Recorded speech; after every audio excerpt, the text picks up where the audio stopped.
Jordan Miller, who is, as many of you know, the CEO of Fifth Third Bank here in Columbus. He's going to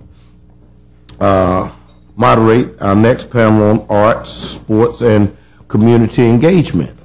Mr. Miller? Thank you very much. I think we're missing one of our esteemed panel members.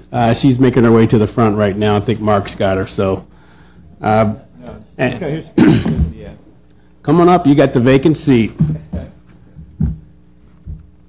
We want to talk a little bit about arts and music and sports and the impact that it has on our kids and the work that the Commission's doing.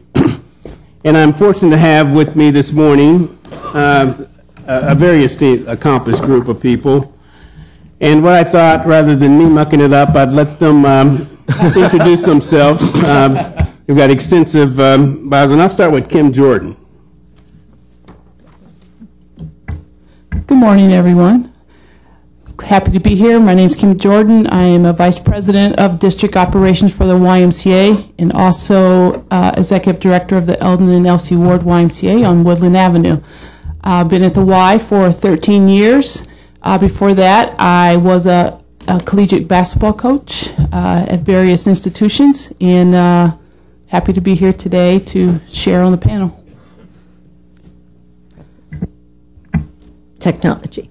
Hi, I'm Jackie Calderon, and I'm the Director of Transit Arts, a youth arts program for young people ages 12 to 21, and we're based at Central Community House and work throughout the Federation of Settlements and with 99 partners over the past year throughout the city of Columbus. Good morning. My name is Deon Custer Edwards. I work at the Wexner Center for the Arts. I'm a local artist and I'm an arts educator. I work with the school programs there. Wexner Center, which many of you know, is at The Ohio State University. Hello, my name is Milton Ruffin, and I am a musician, an artist, an educator, and I am the principal and director at the Fort Hays Metropolitan Education Center here in Columbus City Schools, and it's really exciting to be here to talk to you about the importance of what we do in the arts. Thanks. Okay, to get things going, we've got a few deep dives that we're going to get into. First with Kim, and going to talk about her work with the Y and the impact that she has on children and other things that she's doing in our community. So, Kim, you want to take it?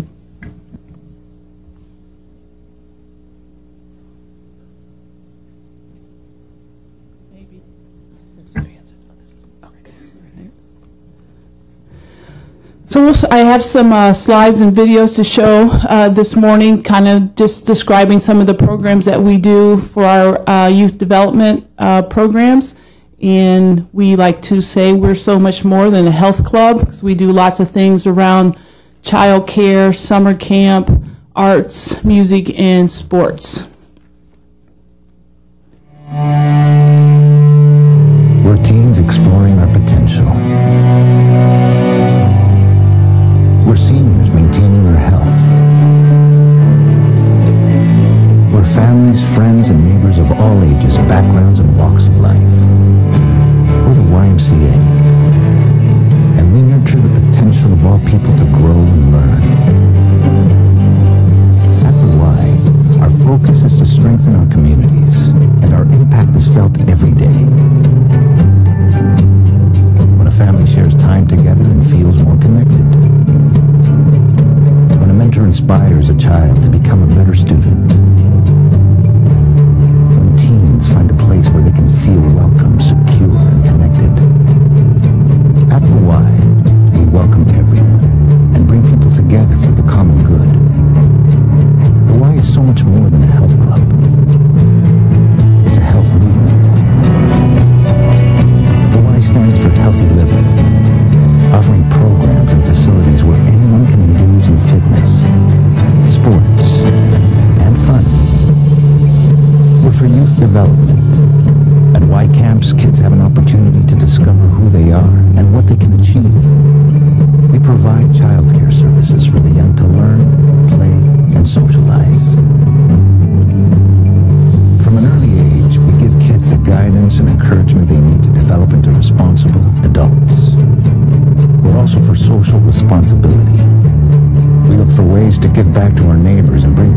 together for the mutual support of everyone in our community.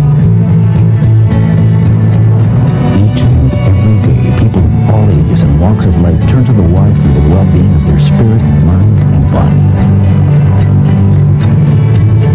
To help them feel healthy, confident, connected, and secure, we depend on the generosity of our members and partners.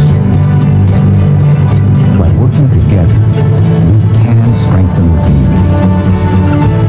When we give to the Y, we help move people forward. You help change lives. Join us at the Y.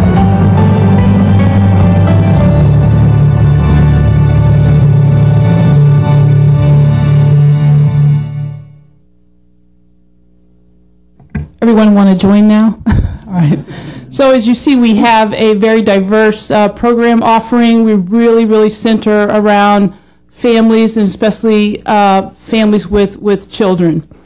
I have another movie I would like to show you quickly. It kind of talks about our teen leadership program and how we try to enrich young people to help them learn, grow, develop, and become leaders in their own right. And this is a story about Maya. Maya is a YMCA kid. She's a sophomore at East High School and has had her share of issues, but we try to wrap services around Maya to keep Maya focused and on track so that she can become a successful citizen and possibly go on to post-high school opportunities.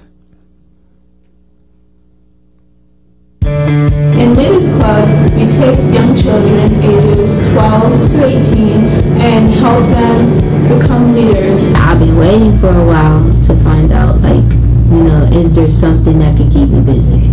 Because other than that, I was at home being kind of like a house kid, staying in the house on the computer, watch TV. When she said Leaders Club, I thought, like, you know, we're just going to be sitting down, being bored, and then I found out all the great activities we can get involved in. Ever since I joined the Y, I've been busy. Miss Aja makes me feel good and tall. She's been there through thick and thin. Whenever I needed someone to talk to, it was always go talk to Aja because she will understand me more, and she shows me that there's a future for me. Before I got to the Y, I haven't even made honor roll not once. And when I got to the Y, it was this one time I made honor roll, and I felt so good. I was so happy to tell everybody at the Y, because, you know, they expect good grades out of everyone. The Y is showing me day by day that I should have more confidence in myself. Like, when they said I was going to speak at the Legacy Dinner, I'm like, wait, me speak at the Legacy Dinner? Because I'm not used to people actually paying attention to me. It makes me feel like someone actually believes in me, because honestly, before I came here, I didn't really think a lot of people believed in me. Like, everyone always told me I had good qualities, but I never thought that I would be so wanted in a place. Like, I feel loved. I'm Shamaya Wilson, better known as Maya, and I am a leader of Elder Ward and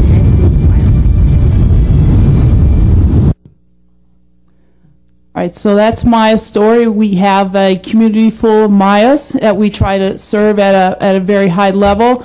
When you look at the program offerings from the YMCA, you know, we have after-school programs, we have summer camp. We are trying to teach the kids to be confident, to grow and to learn and to fulfill whatever potential that they have. As the YMCA continues to grow, and we see we have expanded our program offerings based upon the needs of the communities. Lots of parents come to us because schools don't offer the extracurricular activities that they once did. We like to say our programs go wide, not necessarily so deep. I'm not an artist, but I can certainly collaborate and provide art opportunities for our students, whether they be held at the Y, at a school, or at an art facility itself. And I really think as we look at transformation of what can we do for kids, it really has to start with the kids. And you know, our purpose is to nurture that potential in every single child that we serve. I think we had talked about Maya a little bit, so you know about the Leaders Club. This club meets once a week. They're required to do, I think it's 10 hours a month of volunteer activity. They'll go out, they'll do neighborhood cleanups, they shovel snow or any other type of volunteer opportunities that come around. And you know, Leaders Club is more than just a club. Every single Y has one. There's over 200 kids that we're serving, and the Leaders Club is always looking for adult mentors, role models, and volunteers. So if that's of interest to you, see me afterwards. Bridging the generations, again, shaping tomorrow's leaders. These kids are our next generation of people that are going to take charge. I want to be old and going to need services, and I need these kids to be prepared to take care of me. So we need to make sure that they have opportunities to grow. And these are kids from summer camp, and we serve kids from all walks of life, whether they're socioeconomically challenged, whether they're Hispanic, Latino, Somali, or what have you. They all come together, and they come together for a common good. This is a teen walk we did. The kids walked in the Martin Luther King walk this year also.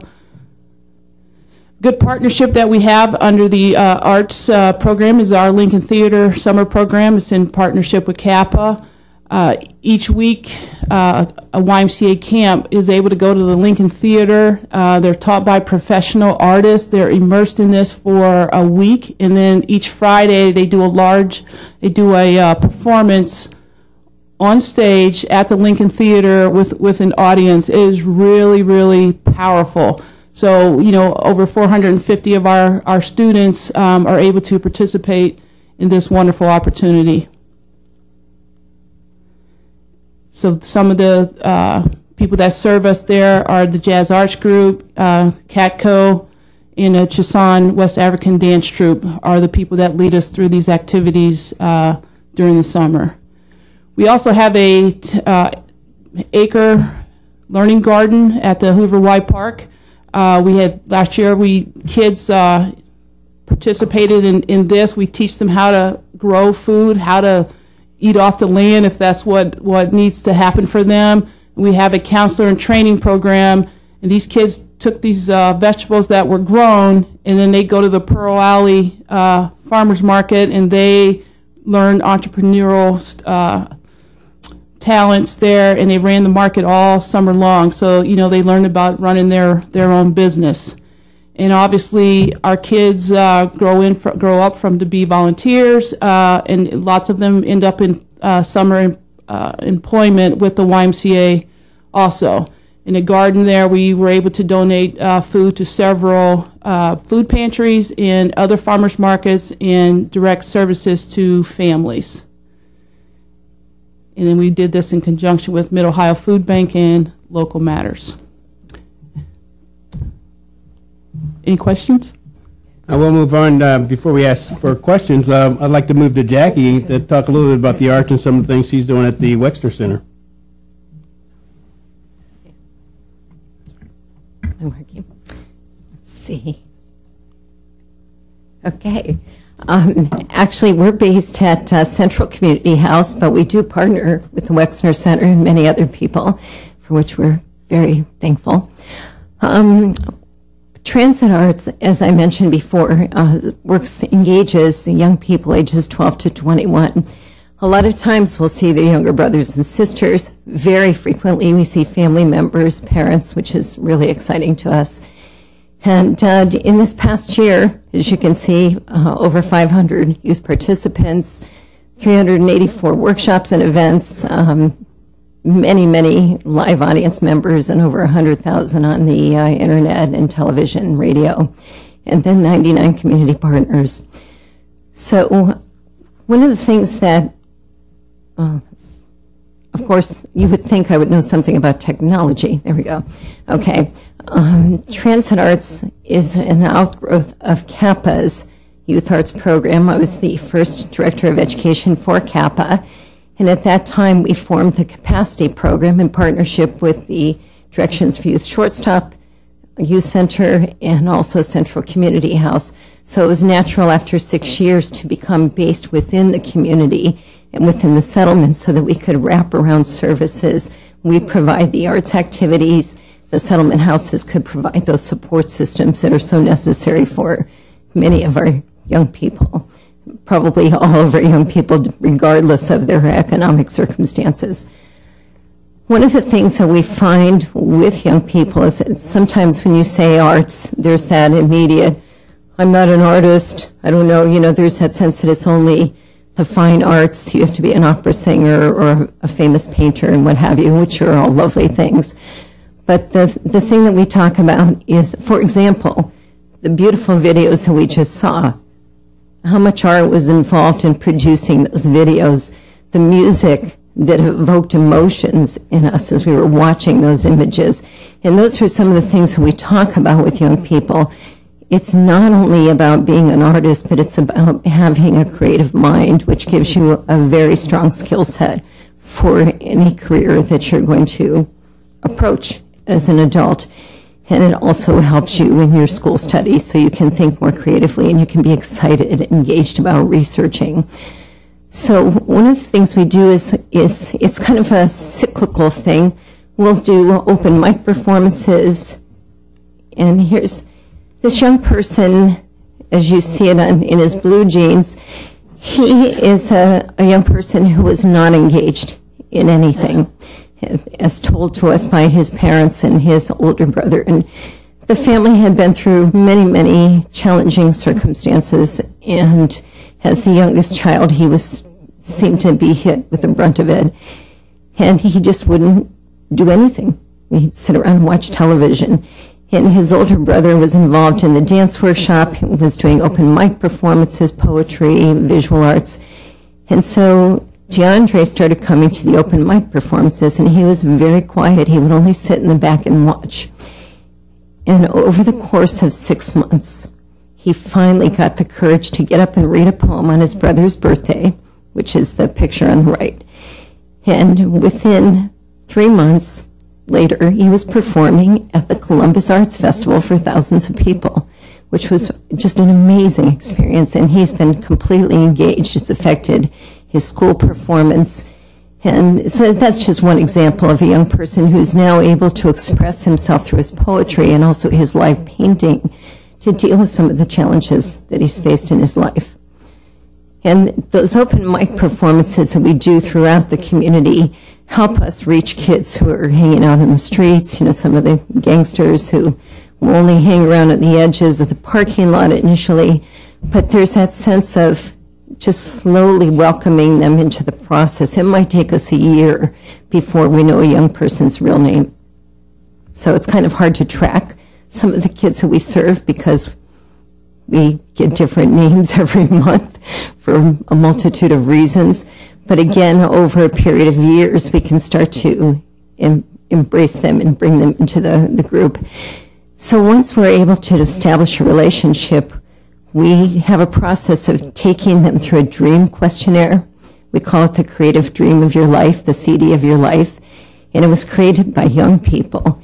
And so it helps them uncover some of the talents that they never even thought they had, that perhaps they gardened with their grandmother when they were a little kid, or they thought about becoming an archaeologist, but people told them they couldn't do that. They might be interested in fashion design, on and on and on. So again, the creative process, the creative industries encompass many, many things. Here are some Columbus City School students who are now grown. This young man in the yellow shirt, Lyric, Lewis Berry, one of Dion's writing students. He grew up through the Northland High School, and I'm sharing these stories with permission because I'm very thoughtful about not embarrassing our young people.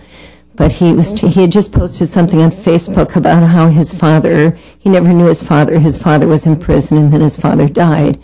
And so he didn't have a father in his life. And he always talked about how important the men, especially the very diverse group of of African American men involved with transit arts, how that had an impact on his life. And you'll see a picture of him later holding his son, who is now 7. But he's so proud of his relationship and his children and the fact that he was able to break the cycle of abandonment.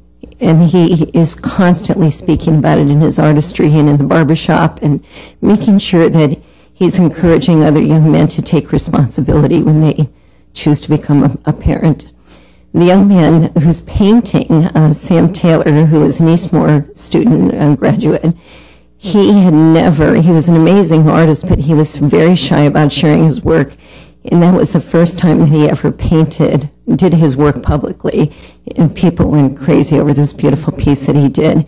And on the stage, you can't see them, but there's a whole slew of former Fort Hayes students who are playing in the band.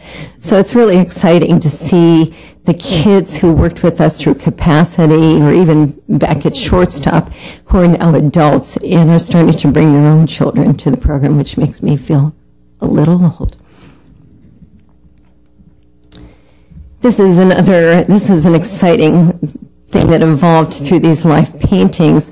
There was an artist we worked with, Richard Dwarf Brown, and he and Sam, the young man you just saw, put their canvases together for the first time at Wineland Park at a celebration. And just naturally, being inspired by the music, painted this painting together and expanded off of one another's works, which I thought was so creative and exciting. So that's become a tradition with transit art since that time. And this work is right now on exhibit at the Columbus Metropolitan Airport. This is our group of young people that we work with at the neighborhood house. And again, this is another collaboration. And this isn't all about transit arts, but it's about letting you know how many resources are out there in the community.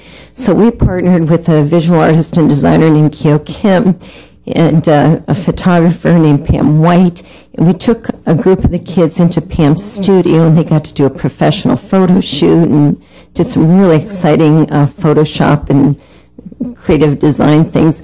But then we went shopping at the thrift store and found all these great shirts and ties.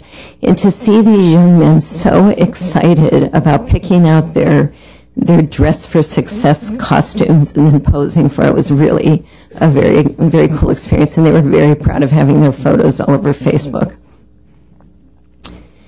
This young man is also a Fort Hayes graduate, Jake Carey. He's won the Hip Hop Freestyle Awards repeatedly across the state of Ohio and is headed to the South by Southwest Music Festival to perform, which is a major honor. But he's also one of our teaching artists, one of our master artists. And he grew up also learning to write, to perfect his writing skills with Dan Custer. And we didn't know that he was a visual artist. And I thought this was a lovely piece, that whole sense of how we perceive ourselves and how we're seen by the people we meet in the streets. And it's something that we try to educate the public about, the many thousands of audience members. Not only do we want our young people to have an opportunity to shift perhaps in their lives, but we want the public to be able to shift their perceptions. How often do you look at a young man whose pants are sagging a bit or wearing some kind of crazy hat and make an assumption about that young person? And most of the time, those assumptions aren't true, at least in my experience. This young man, Noah Craig, who's at Muskingum College now, is a really strong fighter, the anti-bullying movement, but he was really concerned about some of his friends who were dealing with some bullying around their sexual choice or sexuality, and he did some poetry about respecting people's differences. It was very powerful and performed in a number of venues, but also performed at the Comfest for many thousands of people. We also were invited to perform in Upper Arlington, and that was an interesting cultural experience for Upper Arlington and for our kids, because most of our kids had never set foot in Upper Arlington, and many of the Upper Arlington audience members at the Labor Day Festival were not that familiar with conscious hip hop. So it was a very exciting exchange and a very, very positive experience. And we've been invited back for 3 summers now to do hip hop dance classes with kids in Upper Arlington in the rec centers and at their big festival. This was a partnership where our kids from the Art in the House program, with our partnership with the Ohio Alliance for Arts Education program and Transit Arts, got to create these amazing butterflies that are on exhibit at the Franklin Park Conservatory grounds. This young man, Moshe, I won't share his life experience, but he was involved a lot in the foster system, and I know you've heard a lot about the statistics related to young people who are living through the foster system. And again, a very internal, removed young person. It was very difficult for him to share his thoughts publicly. And he ended up going through Transit Arts to become an apprentice artist with Art in the House, working alongside Richard Dwar Brown, who painted that beautiful piece portraying Moshe. And Moshe has performed, he's done some theater pieces since. He's now an OSU student studying business administration and comes back to visit all the time and mentor young kids. This is one of the results from our photo shoot with the neighborhood house. So the kids did visual arts, they got to work on the computer with Photoshop, and this was one of the pieces that came from doing a green screen photo shoot, which was just so fun for them to see how that could work. We did a project in partnership with United Way and a number of community partners to come up with some ways to deal with the violence in our community in the summertime. And the core group of young people decided they wanted to call their initiative Live in Peace, as an alternative to the Rest in Peace t-shirts that we see that glorify sometimes the violence that happens where young people don't receive any recognition until they're dead. So they said, we want to live. We want to celebrate what we're doing now. And so they did a whole video campaign and their t-shirts and little wrist bracelets. And so our dance crew decided to start wearing these t-shirts and have performed in them, around the community. This was a project. These are huge murals, like 4 by 8 feet in each piece, and there are now 6 of them on an abandoned building on Champion Avenue. And we've all heard about some of the challenges that Champion Middle School students have faced with violence and poverty in the neighborhood. And we had a great partnership. We have continued a partnership with the After School All-Stars at Champion in a wide variety of schools throughout the system. But the kids all contributed to those pieces that you see all around the borders of the big, huge murals. And then we did photos of the kids. And so those are on display. And again, the pride that came from having their art seen by thousands of people that drive down Champion and their portraits was very exciting. There's our lyric with his little boy, who's now 7. There's DeAndre with his dad at the exhibit at the State Building downtown. And again, breaking the cycle. I'm very, very proud of how many young men who have grown to be responsible fathers, the majority of the kids who have come up through our program. And then we're all about celebrations. We think that being able to, and I'm sure many of you know that sometimes it's hard to engage parents in the school system because sometimes those parents were the kids that did not have a good experience in the schools for whatever reason. They just, it's scary to go back. They feel nervous when they have to talk to a teacher. And we're trying to break that cycle as well as the lack of fathers. We have so many wonderful, again, African-American men who are unfortunately missing a lot in the school system. Our students don't have enough experiences there.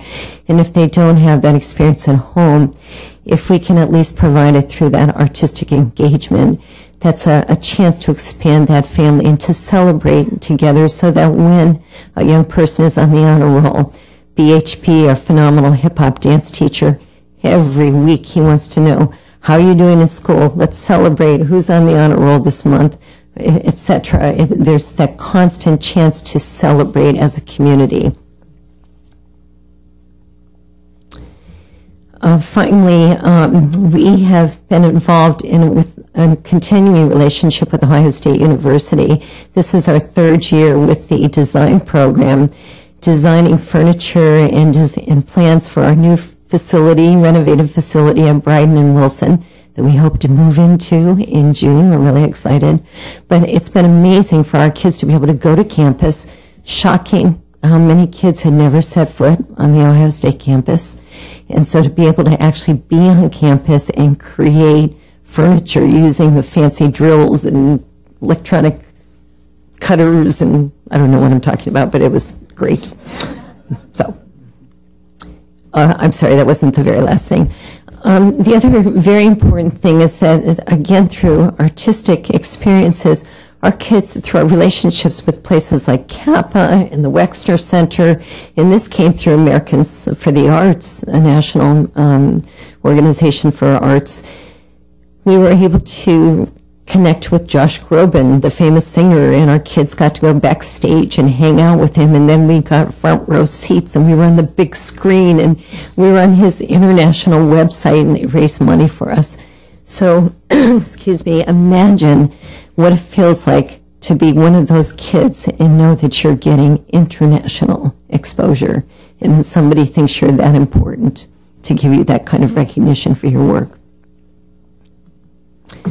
That's it. Please visit transitarts.com. You can see videos of our dancers, our visual artists, our performers. But again, I want you to know that this is just one resource, a place where we can find out what talents our young people have or help them uncover the talents they don't know they have, and then make sure that they get out, whether it's to us or the myriad of additional partners throughout this community. There's so many opportunities for our young people, and we really need your help to get that word out. Thanks. Thank you so much, Jackie. That's some great artwork and some great examples of how to engage young folks. A great example from the Y as well. And Dionne didn't have any special presentation that she prepared in the form of visuals, but I want to ask her a question to kind of lead her comments. And we talked this morning about the distractions and the kids sitting in classroom all day without the recess, with nutrition, being hungry, and that kind of a distraction it is for our children and their learning environment. And Dionne had this concept about beautiful distractions in the 21st century learning. And I wanted her to talk about where she came up with that concept and, you know, how it's applicable to students today. So, Dionne, would you hit that for us? Sure. I'm a local working artist and working in the schools primarily now, but then also working in the community. Worked for many, many years with Capacity, Transit Arts, and still very much in close contact with Jackie, and we find ways to partner all the time. One of the things that I think is important is that as a creative person, I decided to stay here in Columbus because I knew that there was a place for me here. I think it's easy to kind of go to New York or to go to LA or to go to maybe some other town because maybe creatives can kind of find their way. And so I'm really thankful that I got a chance to stay here as an artist and to work as an educator. I was doing some work as just kind of local artists doing sort of residency work, helping. I really loved education, and I wanted to figure out a way, how could me as an artist, what could I do? What were some of the things, you know, I think a different way, just being creative, how could I support the schools just as sort of one artist, not a company, not, you know, what could I do? And so started working with the schools, working with local organizations, and sort of made my way. And in my work with the schools, I began to see patterns in students and what I was noticing in students, and a student staring out the window, for instance, that is perceived as maybe bad behavior.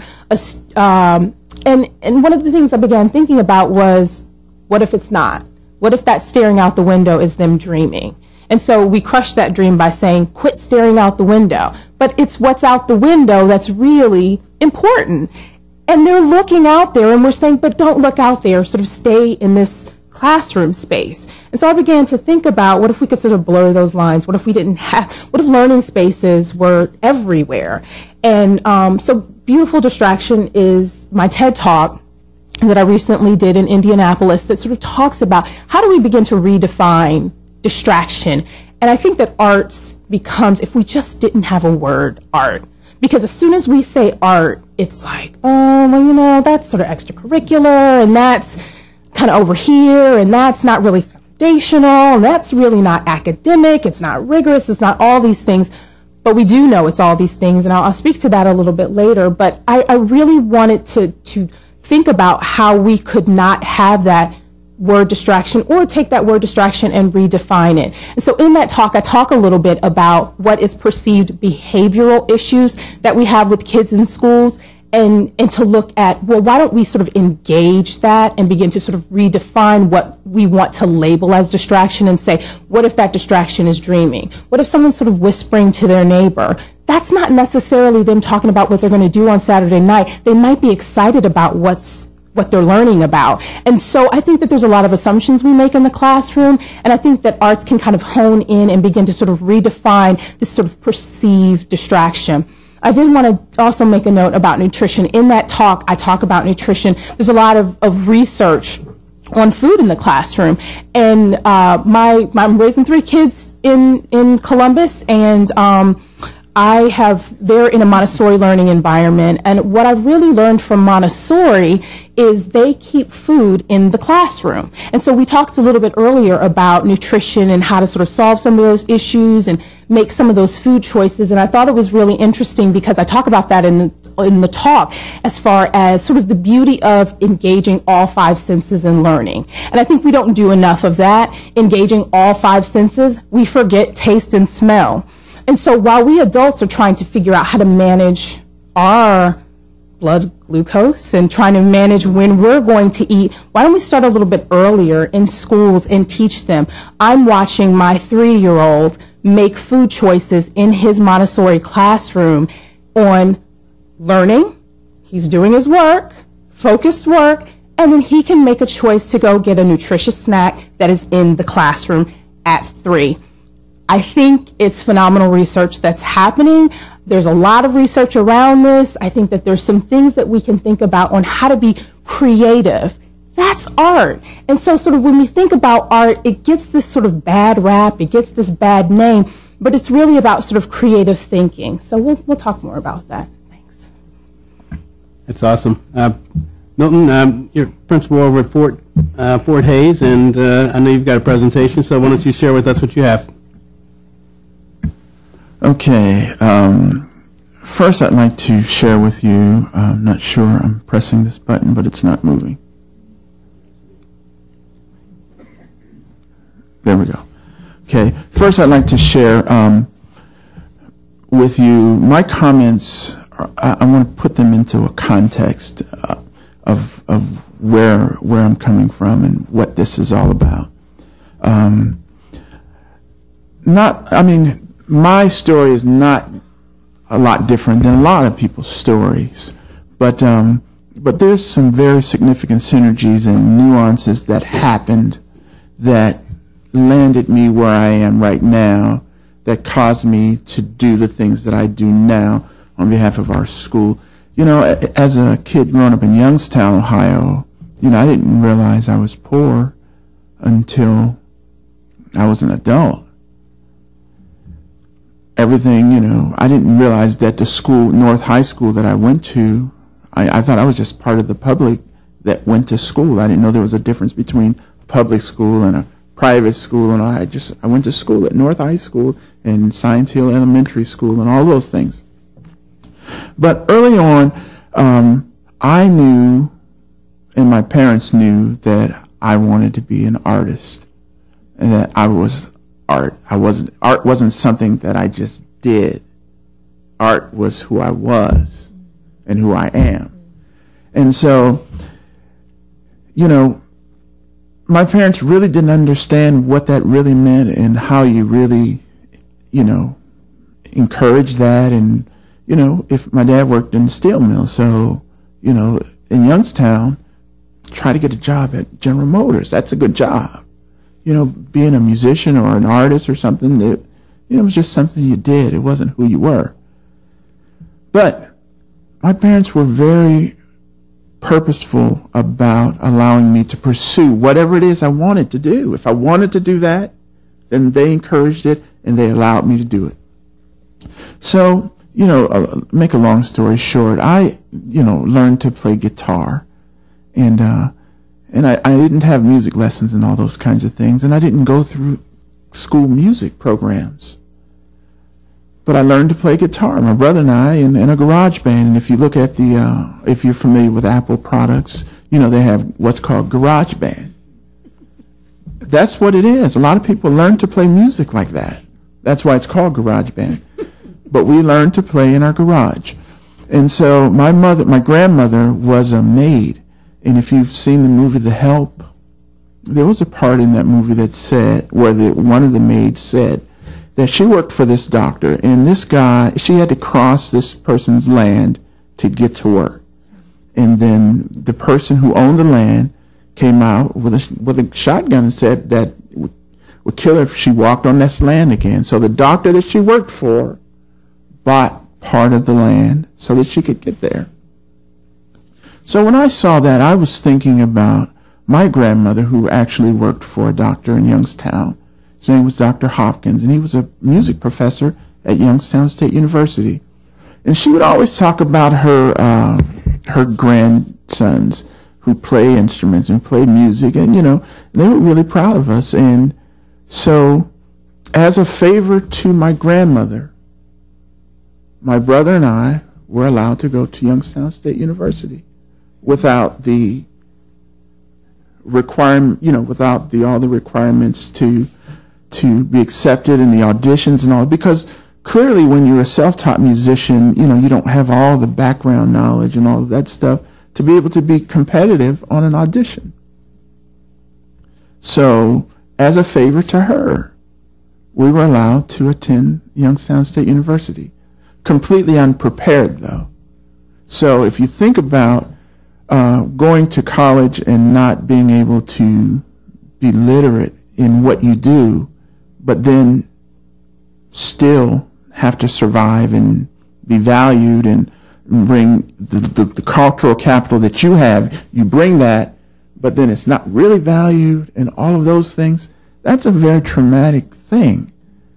And so, but prior to me going to Youngstown State and all of that happening, there was a music teacher in Youngstown High School who came from down in Mississippi, and he was teaching the marching band how to do you know how the marching bands dance and do all that stuff. He brought that to Youngstown in 1978, and so he recognized that I could play bass guitar, but I didn't really understand how to read music and all of that, just because I'd just never been taught. But he valued that enough where he found a way that I could contribute. This is a teacher now finding a way that a student can use their cultural capital to contribute. And that was very impactful, because what that did is that sustained me when I got to Youngstown State, even though I knew that I couldn't do all the stuff that I was supposed to be able to do. But I was really still searching for that way to be able to contribute. And 8 years later, I finally got a bachelor's degree after many years of flunking and just not prepared. So coming from that, that's what guides everything that I do at Fort Hays. That's the lens that I look at everything that happens at Fort Hays as far as what I have responsibilities for. It's coming from that. The following is an excerpt that I'm going to read from an article written by Fran Smith. It's called Art and Music Are Key to Student Development. New York City Mayor Michael Bloomberg has made arts education a priority in his school reform plans, and the city has launched sweeping initiatives to connect more students with the city's vast cultural resources. Nearly every school now offers at least some arts instruction and cultural programming. Yet, in 2007 and 2008, only 45% of elementary schools and 33% of middle schools provided education in all 4 required art forms, according to an analysis by the New York City Department of Education. And only 34% of high schools offer students the opportunity to exceed the minimum graduation requirement. In Dallas, for example, a coalition of arts advocates, philanthropists, educators, and business leaders have worked for years to get arts into all schools and to get students out into the city's thriving arts community. The Minneapolis and Chicago communities, too, are forging partnerships with their vibrant arts and cultural resources to infuse the schools with rich, comprehensive, sustainable programs, not add-ons that come and go with the year's budget or the administrator. In Arizona, Tom Horn, the state superintendent of public instruction, made it his goal to provide high-quality, comprehensive arts education to all K through 12 students. Horn, a classically trained pianist and founder of the Phoenix Baroque Ensemble, hasn't yet achieved his objective, but he has made progress. He pushed through higher standards for art education, appointed an arts specialist in the state Department of Education, and steered $4 million in federal funds under the No Child Left Behind Act to support arts integration in schools throughout the state. Some have restored art and music after a decade without having it. When you think about the purpose of education, there are 3, Horn says. We are preparing kids for jobs, we're preparing them to be citizens, and we're teaching them to be human beings who can enjoy the deeper forms of beauty. The third is as important as the other two. Fort Hays, did you know that Fort Hays is a 77-acre campus-style school? Did you know that? Did you know Fort Hays in 2012 won a Grammy Award? That's exciting because now whenever I have to speak somewhere, I can be introduced as a Grammy Award-winning principal. That's pretty cool. Did you know Fort Hays is in the prestigious Berkeley City Music Network? There's only 26 of those in the world, and Fort Hays is one of those. Fort Hays has a partnership with the Lusher School in New Orleans, which means that our students got a chance to go down to the Jazz Festival in New Orleans last year and also play in the streets of the French Quarter, and it brings national recognition and international recognition to Columbus City schools. We're real excited about those things. Did you know that Fort Hays restored the Burkhart mural music that's in the Columbus Convention Center? Fort Hays is a college prep, an arts integrated, and a career center. That's why it's called the Metropolitan Education Center. Did you know that Fort Hays has a publishing company and that we publish our own literary magazine, and that our students, when they leave high school, they're published writers? The Columbus City School mission: each student is highly educated, prepared for leadership and service, and empowered for success as a citizen in a global community. Fort Hays' mission: to create expectations of excellence within students through challenging and collaborative learning by blending the arts, academic, and career program. Each student is the emphasis of our district work and at Fort Hays as well. I hope you recognize the synergy that we intend to generate relative to the district mission and the Fort Hays mission.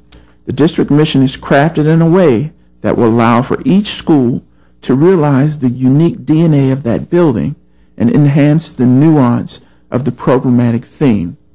When I think about these efforts across the country to provide access to the arts in public schools, I'm excited to know that Columbus City Schools is meeting that mark for arts education. In elementary, for example, general music classes for kindergarten are a minimum of 30 minutes each week in grades 1 through 5, and classes are a minimum of 40 minutes each week.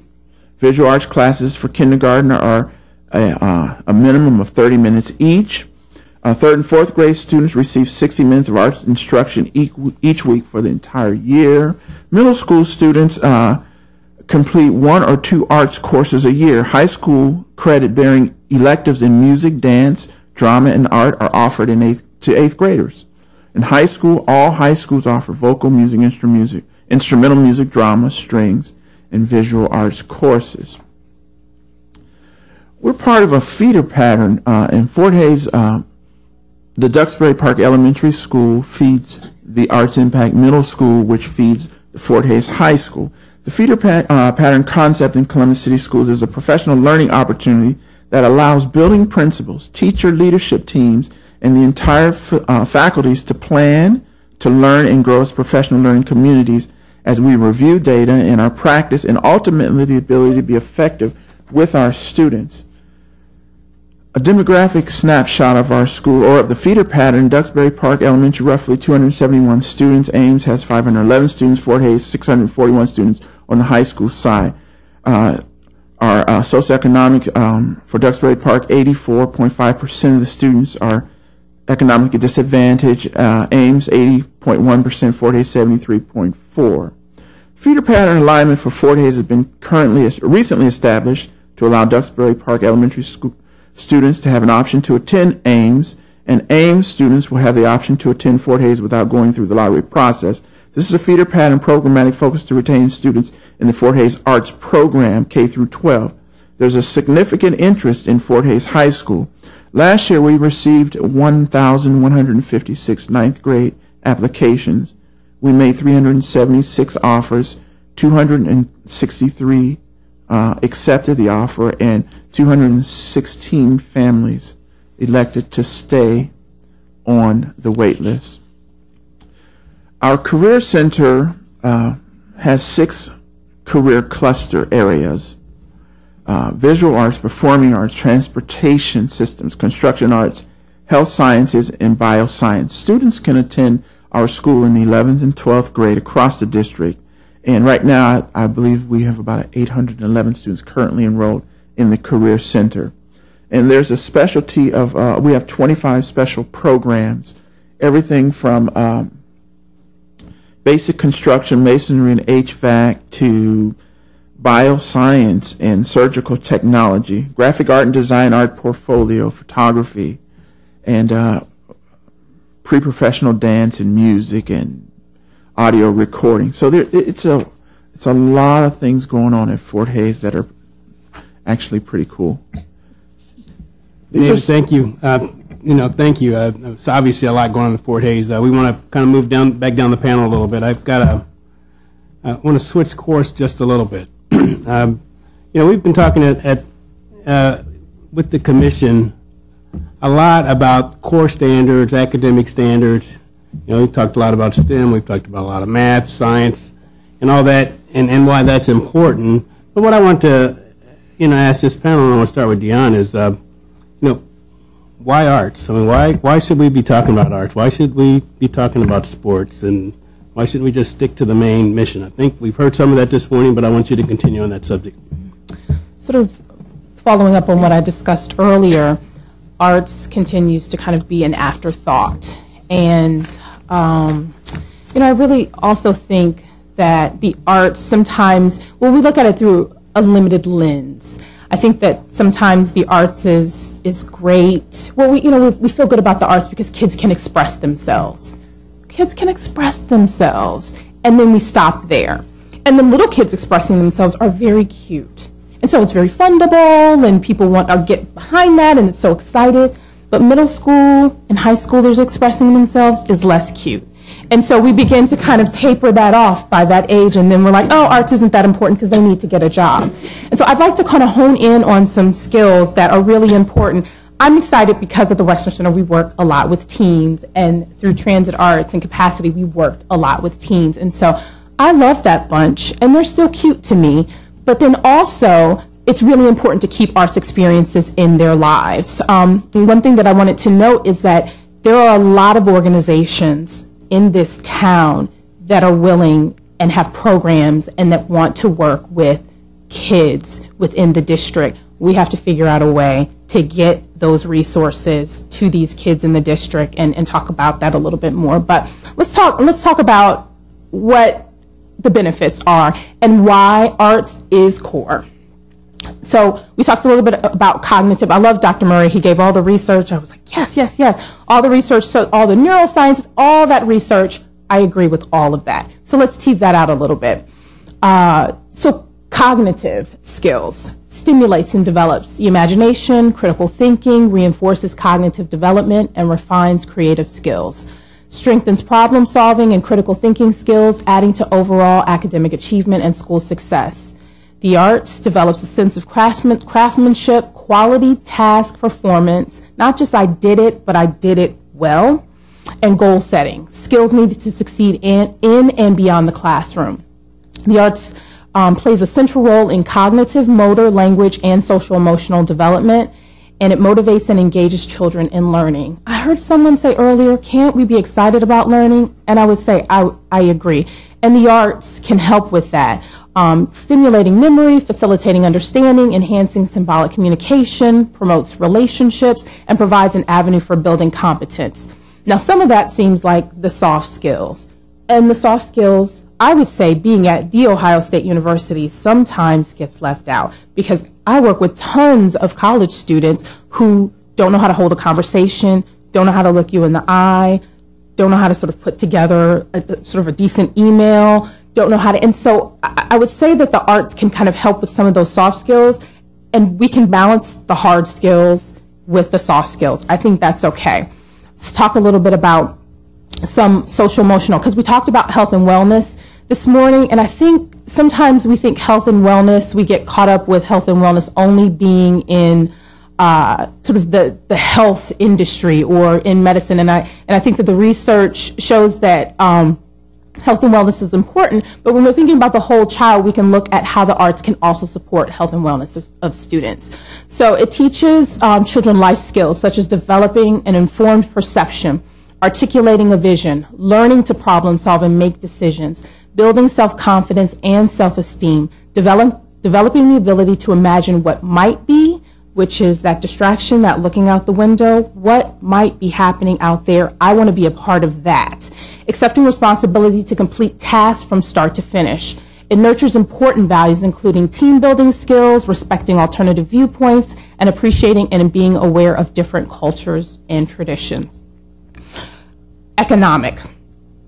The arts has a tremendous impact on the development growth of every child and has proven to help level the learning field across socioeconomic boundaries, which we definitely find at Fort Hays and many of the other schools.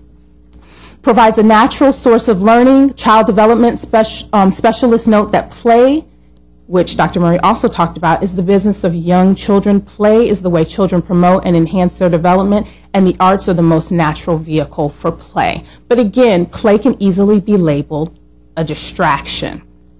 Kids don't need to be playing. I would say adults need to play a little bit more, and we'd be a lot happier too in our sort of working and our personal lives. It's okay to play. I think the art supports that. And what I would say is if we just quit sort of saying arts over here and arts within, arts is rigorous, arts can be within the core. We don't have to even think. Remember when you said arts is sort of who I am? I would absolutely agree. I come from working class parents. They didn't have that much. They recognized early on, but I was one of the lucky ones. They recognized arts was who I was. Arts is not about developing ballerinas and painters and that's all, musicians, that's all well and good. And if we do develop a few of that, great. Arts is about creative thinking. It is about business. It is about economic development. And it is about them being able to think themselves out of a square box. And so I think it's really important to make sure that these kids are prepared with all of those skills that I just listed and not just we get sort of caught up in, well, arts is kind of over here and not a part of the core academic requirements. Powerful. That's very powerful, Dion. And I totally agree with you that that unfortunately that's how it's categorized sometimes. So thanks for enlightening us there. I've got one more question before I open it up, and this question is for Kim. You know, growing up in the neighborhood I grew up in, and growing up with the kids that I grew up in, as a matter of fact, I went to this high school right here, Central High School. And many of us aspired to be football players, basketball players, and accomplished athletes, but very few of us ever get that. And how do you get young people to dream and to aspire to want to be, but set them and ground them in reality as well of what they can really be? That's a good question, and it's a tough job. A lot of our kids see going off to the NBA or NFL as their ticket. This is going to be their ticket to success. But we also know that, you know, there's only so many spots available, and it's a very small number of people who have that opportunity. What we try to do at the Y is for the little ones, we teach them the basic play, learn, and grow through sports and all the things that come with that. And then we try to evolve into competition and sportsmanship so we can offer a higher level of competition for our young people, you know, and let them understand that, you know, their gifts may take them to junior college, their gifts may take them to their high school team, but in reality, it's not going to take them to the NBA or the NFL or the Major League Baseball either. So I guess I can tell Judge Marbley that he's not going to be playing on the senior golf tour anytime soon. Sorry, Judge.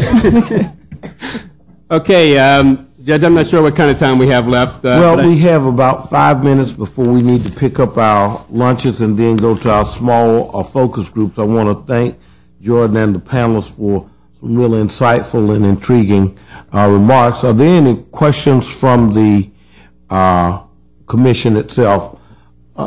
Ms. Augustine and then Co-Chair Barrett. Okay, first I want to thank all of the panelists, but I want to focus on, let me make sure I got your name right, Ms. Calderon. Thank you so much for your presentation. I really appreciated you bringing those children to people's eyes so that we can see their perspective and what they're dealing with every day, because I think it's important for our commission to pay attention to the problems that are in our community that our children are dealing with. I believe that a lot of our schools are a reflection of their community. And if we don't work on those things first or see that the children, maybe they have a father that was in prison and died and they never met them. And so those are the things before they even get an education. If we don't deal with that and we just jump in and try to fix things, it's not going to work. So I really appreciate that. And I don't know how we're going to, there's so many critical issues that's happening. I don't know how we're going to deal with that, but I just wanted to tell you that I really appreciate that. Yeah, just an observation, and thank you all for these presentations. They're fantastic. I really appreciate the fact that we are doing some work here to not separate the notion of education from the notion of art and creativity. And I'll just give you a perspective that, I don't know for anybody who's ever read any of Daniel Pink's work on Whole New Mind, but this is, even in the world of business, we think about hard skills and soft skills, and I tend not to think about it that way. The reality is this, that we are looking for holistic thinkers. We're looking for people that can imagine as well as calculate. And in fact, calculating is getting easier to do this way, but the other part has to come from us. And so I think it's really important, and I think that sometimes we make a mistake when we think of soft skills, hard skills, because the reality is when we're, no matter what our endeavor is, if it's a business of healthcare as ours is or something else, in the workforce we're looking for people that can not only process, but who can imagine and can think in a bigger sense holistically. So I really think the linkage here is powerful, and it's not just about developing the next great guitar player, but it's great thinkers and contributors in many ways. Now, IBM did a recent survey that said the #1 skill that businesses were looking for was creativity. The #1 skill. So I think you make a really good point. But to even piggyback off of what you said, it is about kind of looking at how to support the whole child, and Daniel Pink definitely speaks to that. Carol Dweck speaks to that, Elliot Eisner. All of those are sort of great reads that sort of speak to sort of developing that whole child, because you're absolutely right. We can't separate the experience from the learning, and it all sort of takes place. I kind of talk about that in the distraction video too. There was a death of a student on some kids coming to a field trip one morning to the Wexner Center.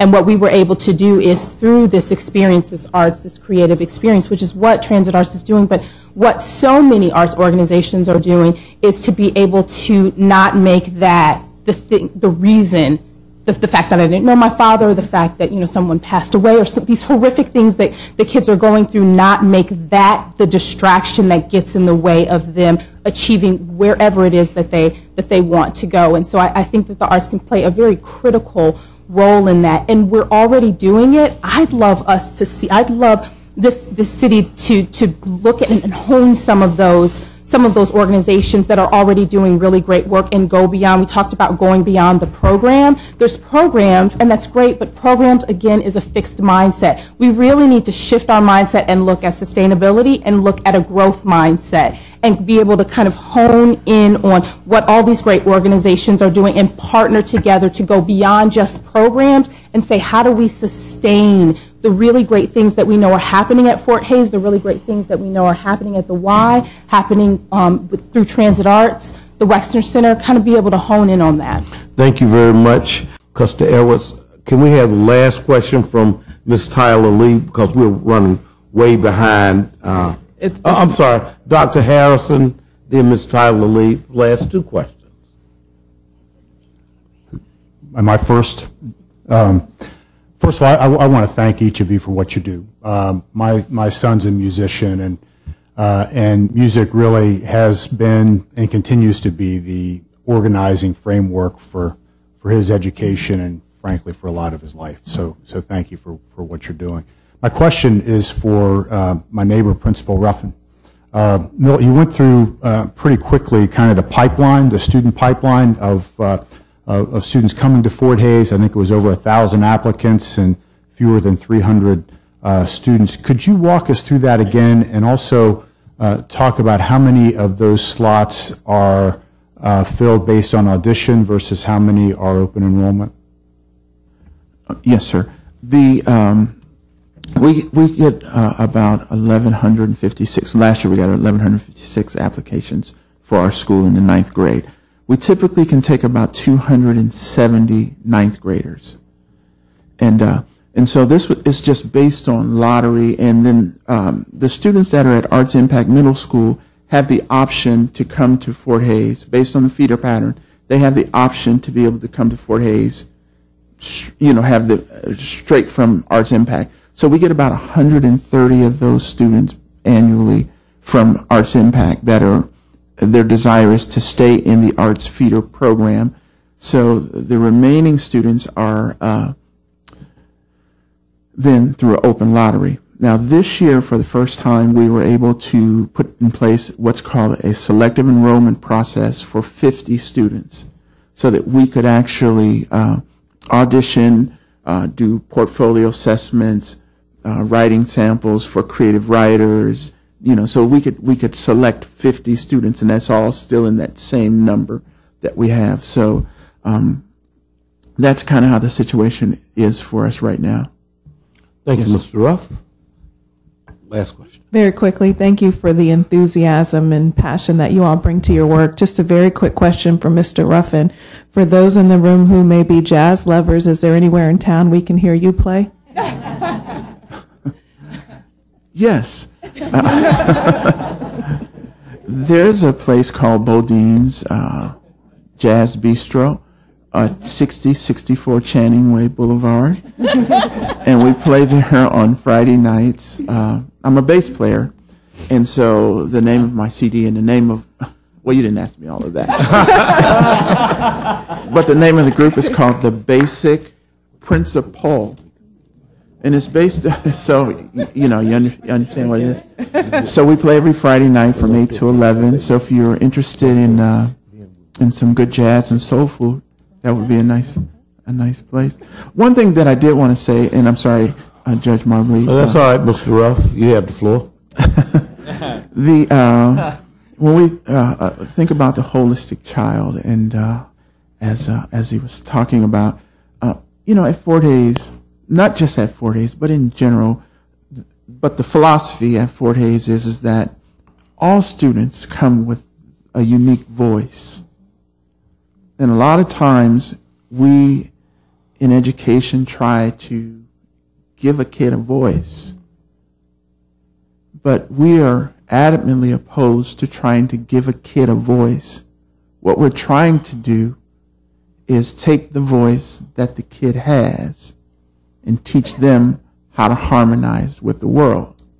Is really, you know, what the philosophy is with educating kids, not arts. Arts is not what we do. It's who we are. Thank you very much. We're going to take about 20 minutes to eat lunch and meet with our small groups. Let's reconvene at 1:10. Thank you very much, everyone. So the lunches are right outside the door.